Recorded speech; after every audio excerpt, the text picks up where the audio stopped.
Je vais rebondir sur cette question qui me taraude depuis ce matin, la question de la spécificité. Je me demande vraiment si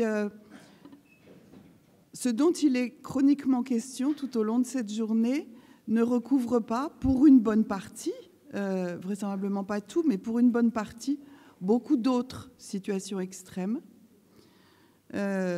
Pour ma part, par exemple, je vois des résonances très fortes entre ce qui est abordé ici et d'autres expériences qui ont pu être les miennes, notamment pour ce qui concerne l'expérience de l'emprisonnement, de la vie en prison, de la vie à la rue, et tout le monde sait bien évidemment qu'il n'y a pas que des migrants à la rue, des expériences aussi comme le travail en EHPAD, le travail en soins palliatifs, d'autres expériences comme le travail à l'hôpital, mais un hôpital où il n'y a pas beaucoup de migration. Il s'agit plus spécifiquement d'un hôpital à Bujumbura, au Burundi, dans un contexte de guerre civile entre Hutus et Tutsis. Bon, autant de situations extrêmes qui me semblent avoir en partage pas mal de choses. Et puis, on pourrait dire aussi ce que j'ai tendance à appeler le négatif psychosocial, c'est-à-dire des populations, des situations, des temps de la vie qui sont frappés de rejet, d'invisibilisation, qui sont relégués, qui dérangent et dont on délègue le traitement aux professionnels du négatif psychosocial. Je vais prendre l'exemple des fossoyeurs, vous voyez, bon, autant de professions dont finalement il est difficile de parler, on va y revenir. Alors j'ai intitulé mon propos le travail d'accompagnement parce que il me semble qu'il est aussi très très important qu'on s'interroge sur ce qu'il en est du travail des professionnels et des bénévoles étant donné le fil rouge de la journée, dans le champ donc, de l'exil. Alors pourquoi parler de travail d'accompagnement et pas de relation d'aide, alors que c'est souvent cette formule qui prévaut, en particulier dans le champ du sanitaire et du social, parce que le travail, et j'insiste, hein, il ne faut pas confondre le travail et l'emploi. Quand j'entends travail, je considère bien évidemment que les bénévoles travaillent, même si ils n'ont pas d'emploi. Le travail donc implique toujours une activité, et plus précisément d'ailleurs une co-activité, au sens où il n'y a jamais d'activité en apesanteur, hors contexte, hors rapport à l'autre. L'activité de travail, elle a toujours des prescripteurs, des co-auteurs et bien sûr des destinataires, qu'on les appelle les usagers, les patients, les bénéficiaires, les clients, peu importe. Et cette activité, elle se déploie dans des contextes organisationnels, institutionnels, sociétaux. Ce travail d'accompagnement ne peut pas se réduire à la qualité des relations entre accompagnants et accompagnés. Le prisme des relations interpersonnelles ou des relations intersubjectives élude tout à la fois la dimension sociale et la dimension politique de l'accompagnement. On pourrait dire en synthèse que la relation d'aide, elle court toujours essentiellement deux risques, hein, celui de l'occultation des dimensions inconscientes, mais aussi celui de l'effacement du social. Ou, c'est une autre version possible aussi, d'une invasion du social qui vient l'empêcher.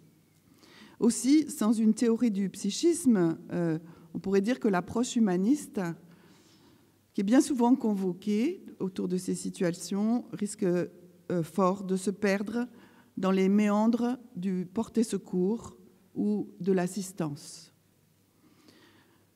En même temps, sans une théorie du social, quand celui-ci est réduit à un vague décor, alors la dialectisation entre soi et autrui, entre individuel et collectif, entre psychique et social, est condamnée à tourner en rond dans l'interpersonnel. Peut-être que je voudrais insister ici sur le fait que dans le face-à-face relationnel, mieux vaut ne pas oublier qu'on ne peut jamais aider autrui sans un tiers, c'est-à-dire sans un collectif. Dans ces différentes déclinaisons, que ce soit l'équipe, l'organisation, l'institution, des formations transsubjectives, auxquelles se rattachent finalement les raisons de cette aide, sa légitimité et aussi son éventuelle efficacité. À la fois cela pour l'accompagnant, mais aussi pour l'accompagné, puisque l'un et l'autre sont exposés dans cette affaire à l'ambiguïté de la relation d'aide. Je vous renvoie d'ailleurs à un des numéros de la nouvelle revue de psychosociaux qui a pour titre « Les ambiguïtés de la relation d'aide ». Je vais m'arrêter un temps sur les épreuves de ce travail d'accompagnement parce qu'on ne peut pas indéfiniment croire et éventuellement laisser croire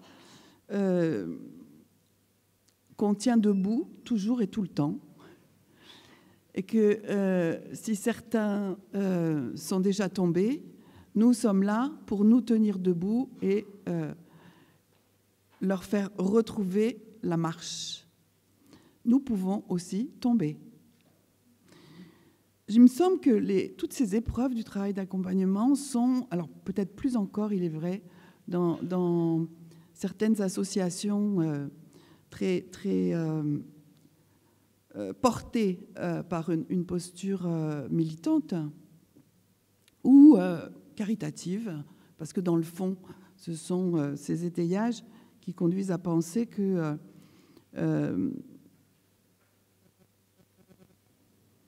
la mission impose de se tenir debout, quelles que soient les épreuves. Pourtant, si on prend en compte à la fois l'intensité des affects qui sont sollicités dans ce travail et en même temps l'intensité des questions éthiques et politiques qui traversent l'exercice de ces pratiques, de ces métiers, on ne peut pas penser qu'il s'agit là d'un long fleuve tranquille. On pense bien sûr au processus transférentiel. On peut dire, et ça a été longuement évoqué plusieurs fois, à juste titre bien sûr, que l'ensemble de ces métiers, les métiers de l'asile, mais aussi du travail social, du soin, impliquent la rencontre avec des usagers, entre guillemets, qui ont fait, mais aussi qui font l'expérience de situations extrêmes, là-bas, mais aussi ici, et qui sont donc saisis dans des processus de désubjectivation et d'infra-humanisation. Alors on parle bien volontiers, et sur ce registre-là, l'élaboration est conséquente sans doute, de la question de la contagiosité du traumatisme, au sens de transmission psychique inconsciente, évidemment amplifiée, vectorisée par des processus transférentiels qui seront d'autant plus intenses qu'ils ne sont pas médiatisés par des références tierces. On peut prendre l'exemple du sens de l'échange pour éclairer un peu cette problématique. Dans le travail d'accompagnement, qu'est-ce qui est donné, pourquoi et en échange de quoi? Donner de son temps, donner de son engagement, de son investissement, de l'écoute, de la reconnaissance, des objets, des numéros de téléphone personnels, etc. Quand ce qui est reçu est interprété, on pourrait dire comme du professionnel en dépassement, alors l'interprétation par le don prévaut. On dira ou on pensera, il donne de soi, de sa personne, au-delà du service rendu, tel que défini par la fonction, la profession. Et ce don, qui peut être évidemment associé à des formes de mise en dette psychique de celui qui reçoit, sollicite le contre-don ou l'échange. Alors l'échange de quoi? D'un retour, par exemple, en termes de conformité à l'attente de l'accompagnant, conformité à ses attendus, conformité à ses prescriptions. Dans le monde médical, on appelle ça la compliance. En termes d'apport narcissique, donner à entendre, par exemple, que l'accompagnant est exceptionnel et qu'on lui doit beaucoup. En échange de confidence. La confidence va extraire à la fois l'accompagné et l'accompagnant des autres, et un secret va donc les lier.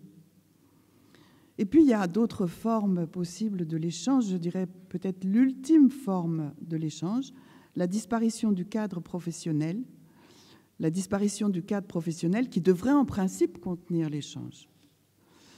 Je prends l'exemple de l'adoption imaginaire d'un enfant, d'une grand-mère, d'un jeune. Il y a des formes parfois d'échange d'une parentalité déréelle contre le sacrifice de la professionnalité. Cette forme d'échange, sans mise au travail des enjeux personnels, sans place laissée à l'exercice, sans place laissée aux règles de métier, aboutit en général assez vite à une crise et puis à la rupture, dans la mesure où la seule issue possible apparaît assez vite comme étant celle de casser le lien, qui est devenu en fait ligature, au prix souvent bien sûr d'un reste de souffrance de part et d'autre.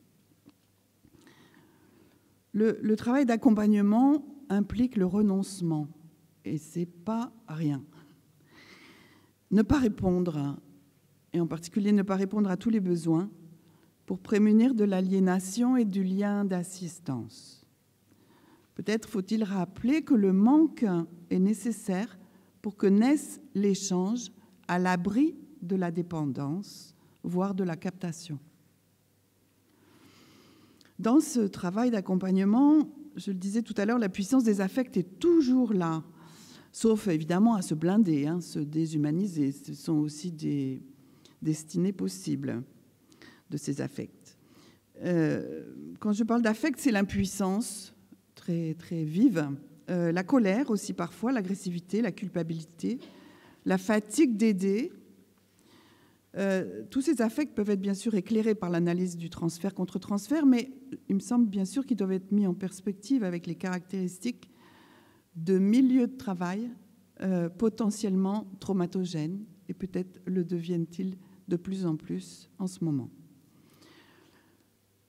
Dans certains contextes de travail, l'employeur, ou plus largement le contexte social, peut contribuer lui aussi au brouillage des places et des manières d'accompagner.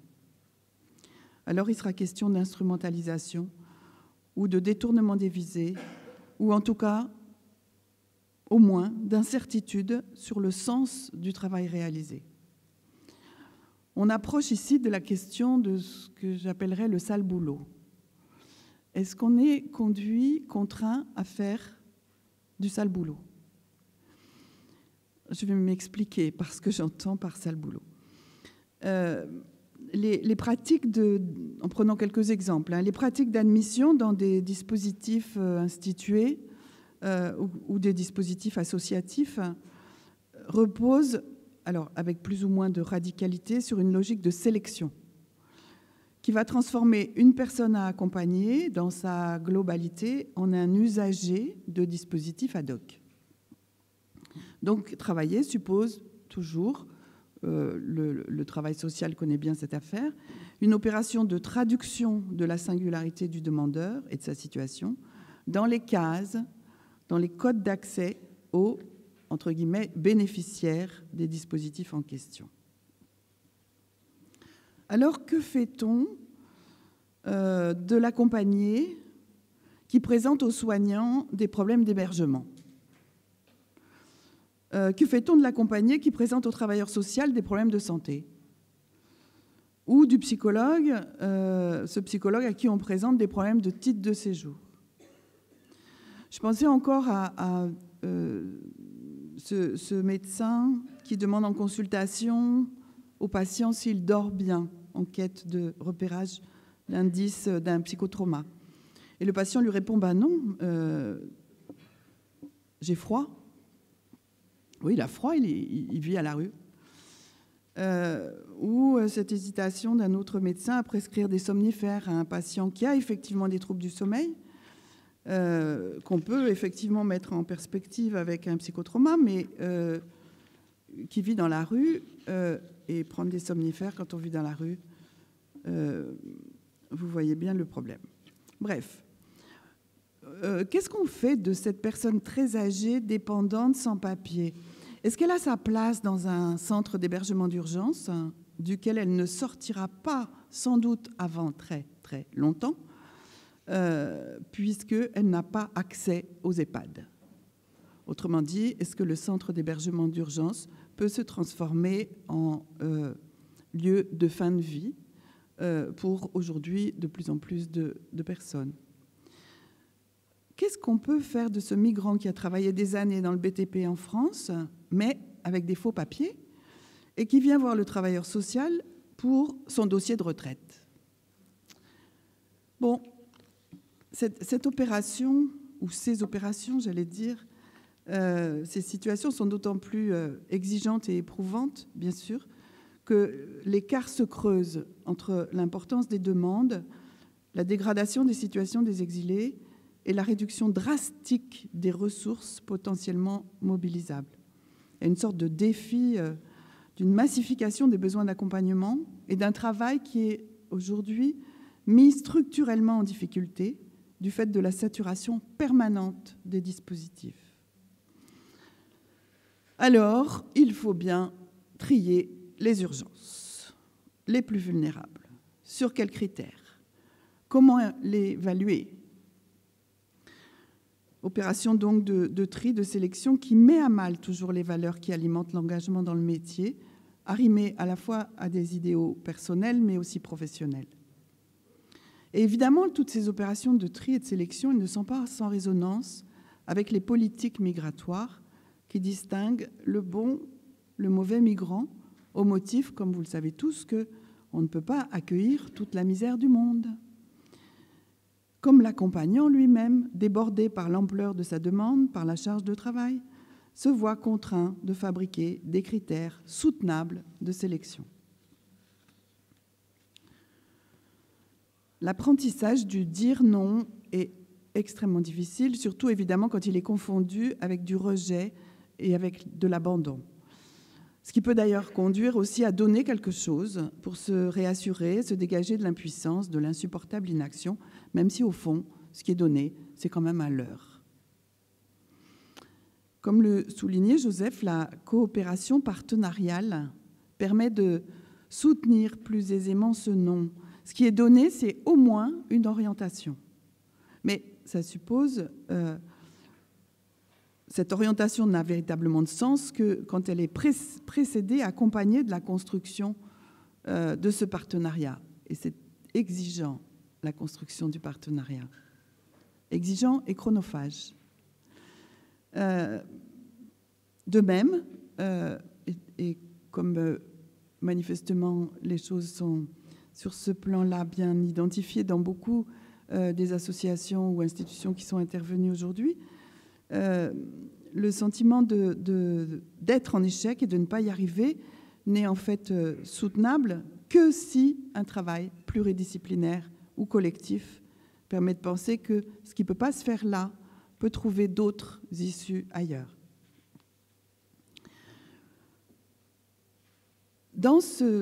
Autour de ces pratiques, le déni des épreuves, le déni des expériences traumatogènes qui sont associées à ce travail sont sans doute le frein le plus puissant à la construction collective des ressources susceptibles de médiatiser et subvertir ces épreuves.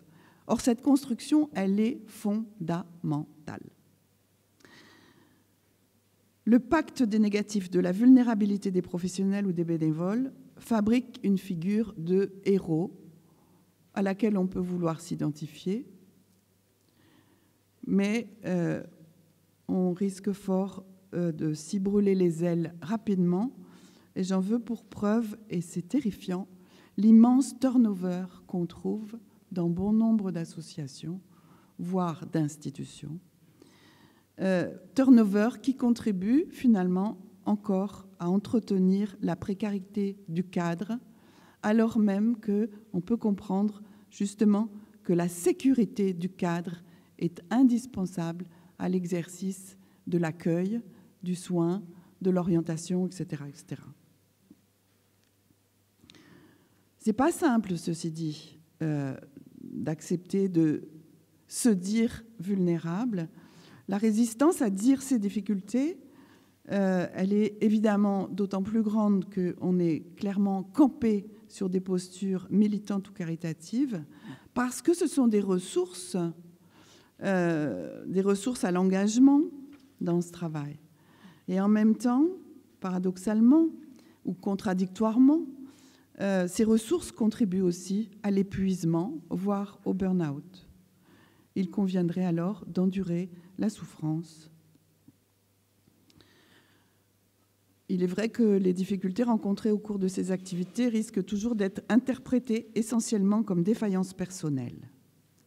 C'est dans ce registre-là, d'ailleurs, qu'on trouve un affect particulièrement prégnant, qui est celui de la honte. Honte d'avoir peur, par exemple, quand on intervient dans des climats de tension, d'urgence, de violence. Honte devant la dégradation de la qualité de l'écoute, de la disponibilité psychique nécessaire au travail d'accompagnement. Honte encore de celui qui représente le pays d'accueil,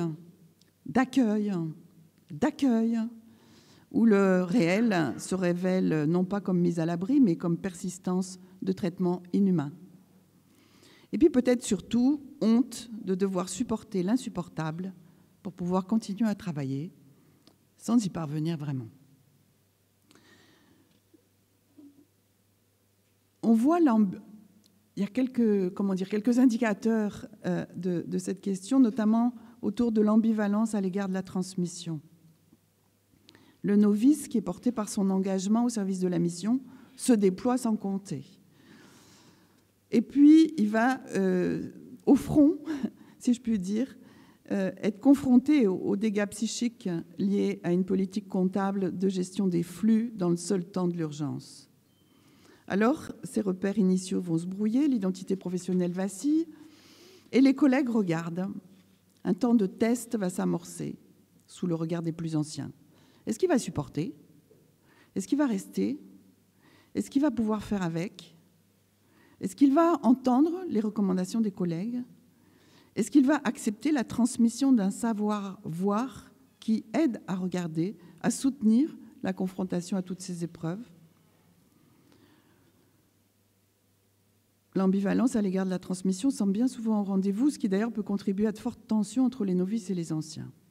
Comme si laisser entrer le métier, on pourrait dire, était perçu à la fois comme un soutien pour l'activité, mais aussi comme un risque, celui de faire le deuil de la mission, de l'idéal, celui de trop s'habituer, de banaliser, de perdre de vue les valeurs qui portent l'engagement.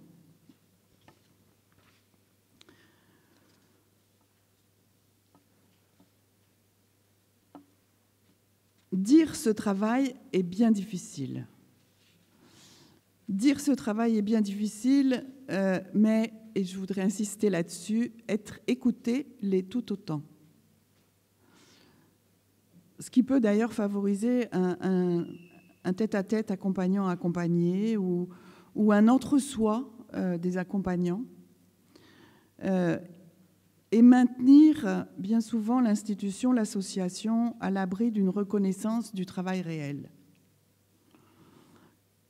Il faut dire aussi que les organisations, les cadres associatifs n'ont pas tellement envie d'en trop savoir du travail réel. Hein. Le travail réel, ce n'est pas le travail prescrit, ce n'est pas la mission non plus. Le travail réel, ce n'est pas le travail rêvé. Ce n'est pas non plus d'ailleurs le travail réalisé, l'hébergement trouvé, le soin donné, le dossier bouclé, l'aide financière octroyée, etc. Le travail réel n'est pas réductible à ce qui se fait, à cette face visible, objectivable du travail. Le travail réel, c'est aussi tout ce qu'on a fait pour y arriver, pour lever les obstacles, pour les contourner, pour bidouiller, pour ne pas faire ce qu'on nous demande de faire, mais aussi tout ce qu'on a cherché à faire sans y parvenir, les échecs. Je voudrais souligner ici, et j'approche de la conclusion, je vous rassure, que dans ce travail d'accompagnement, les manifestations, les expressions du plaisir au travail, voire souvent aussi de la passion au travail, sont essentielles. Il n'est jamais question seulement de souffrance, de désillusion, de désinvestissement, de sentiment d'échec, etc. Jamais. Les rétributions symboliques, les découvertes, la puissance des liens qui s'y nouent, l'appartenance à un collectif de travail porté par les mêmes valeurs, les victoires obtenues malgré le cumul des obstacles, la vitalité développée dans ces expériences et pratiques sont convoquées pour dire ce qui permet de tenir, de soutenir les épreuves du travail d'accompagnement. Peut-être que plus fondamentalement, je pense que ce travail permet d'éprouver et aussi de partager que c'est dans ces contextes, mais plus généralement dans les contextes et les moments où la destructivité et le mortifère se déploient le plus vivement, que les forces de vie se manifestent avec le plus d'intensité. Mouvements de résistance et de vie au sein desquels les processus créatifs occupent une place centrale. Je pense qu'effectivement, il faut toujours reconnaître cette double face des épreuves, qui, parce qu'elles fabriquent de la déliaison, de la désintrication, peuvent ouvrir à de nouvelles élaborations. La puissance des affects est d'ailleurs vraisemblablement une des forces motrices de ce double mouvement de destruction et de création. Pourtant, dans la rencontre avec l'accompagnant, dans la diversité des métiers évoqués, s'opère bien souvent dans des contextes qui tendent à euphémiser, à méconnaître cette normativité, cette vitalité en acte. La relation d'aide se présente alors bien souvent comme consistant à compenser des déficits, des manques. Cette lecture, cette posture, elle tend à négliger ou à sous-estimer l'action et les ressources de l'usager, entre guillemets. Je pense ici à cette petite phrase de l'auxiliaire puéricultrice du film que nous a montré ce matin Christine Davoutian, qui dit, d'une manière qui est la sienne, que finalement, ce qui l'aide à tenir, c'est ces femmes qu'elle accompagne et qu'elle voit à la fois détruites et debout. Penser et viser la coproduction de l'accompagnement suppose effectivement que les intervenants reconnaissent des capacités aux usagers. Et ces forces de vie, elles sont manifestes tout au long du parcours migratoire. Les voies de dégagement, du désenchantement, de l'épuisement, de la fatigue à aider passent par leur rupture avec la figure du héros, passent par la subversion du schéma de la réparation et par la reconnaissance de la coactivité. Ce sont aussi d'ailleurs les voies de la subversion du sale boulot qui passerait par le fait de déplacer le travailler sur ou le travailler pour au travailler avec. Alors, comment développer les conditions d'expression des capacités normatives et créatives? Comment relancer les processus de subjectivation étayés sur les trois sources de l'étayage, sources corporelles, groupales et culturelles?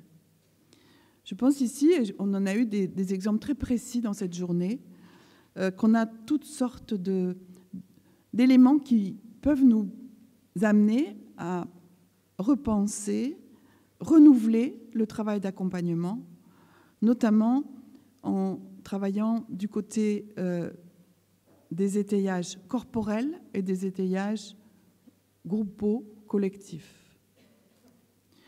Bien sûr, la communication verbale reste la voie royale du travail de symbolisation. Mais il y a d'autres voies qui doivent peut-être être prises en compte, comme le partage d'affects au fondement de toute communication humaine, le partage d'objets, mais aussi l'acte partagé. Organiser une fête, cuisiner, bricoler, danser, chanter, militer, faire de la musique, un spectacle, un journal, ensemble. Les activités, y compris dans leurs dimensions les plus instrumentales, au service des besoins vitaux et des besoins du moi, sont aussi et fondamentalement à la fois production de soi et du monde. Elles recouvrent toujours une quête d'action, de praxis, entendue comme pratique sociale, de construction et transformation d'un monde commun. Autrement dit, la créativité n'est pas seulement le moyen de recréer un milieu de vie et ses ressources, c'est aussi ce qui permet de se sentir encore exister dans un champ de détermination multiple. Cette créativité dans l'acte, elle s'inscrit, me semble-t-il, dans la filiation du jeu, le jeu de l'enfant, avec la résistance du monde, du réel. La créativité, c'est, nous dit Winnicott, conserver tout au long de la vie une chose qui, à proprement parler, fait partie de l'expérience de la première enfance, la capacité à créer le monde. Sur ce chemin, nous ne pouvons que faire ensemble. Je vous remercie.